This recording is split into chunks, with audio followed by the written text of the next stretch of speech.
चढ़ती लहरें रांग न पाए, क्यों हाँपती सी नाव है तेरी, नाव है तेरी।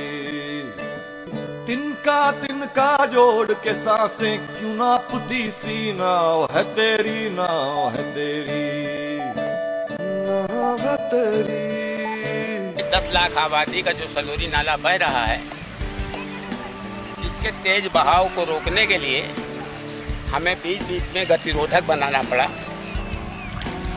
अब आप बताइए, इस जल से जो इतना काला आपके तेज बहाव से आ रहा है सलोरी नाले का पानी, ये हम 150 मीटर के दायरे में ही, मुंह से निकलने वाले 150 मीटर की दूरी पर ही हमने इन पत्थरों को टुकड़ों ढो करके 150 मीटर से पत्थर के टुकड़े, ईंटा पत्थर टुकड़े जो भी हैं, इनको रोक करके हमने ये फिल्टरिंग पानी दिया है। आज गंगा जी में जो पानी जा रहा है, ये जल कहीं सफा है। किसी को ना बताया जाए, चाहे पीएम हो, चाहे डीएम, चाहे अधिकारी, कि ये प्रदूषित पानी, काला पानी सलोरी नाले का, तो बड़े प्रेम से इसको गंगा जल समझ के पी लेंगे कि ऋषिकेश का गंगा जल। गंगा को बचाने के लिए जब इलाहाबाद के देवानंद शुक्ला अकेले इतना कुछ कर सकते हैं, तो फिर सरकार और प्रशासन क्यों कुछ नहीं कर सकता? क्या सरकार मजबूर है या फिर जानबूझकर मजबूर होने का नाटक कर रही है?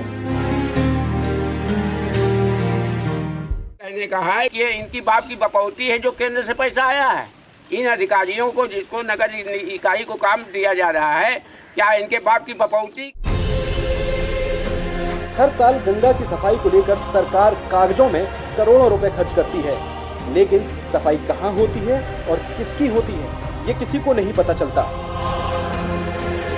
इलाहाबाद के जितने गंदे पानी हैं उनको फिल्ट्रेशन किया जाए, जिससे पॉलीथीन, गंदगी, कचरा जो सीधे गंगा जी में नालों द्वारा जा रहा है वो बिल्कुल न जाए, और गंदगी को रोक करके जिससे फिल्ट्रेशन होकर के पानी जाए और गंगा जी में अविरल निर्मल धारा बहे।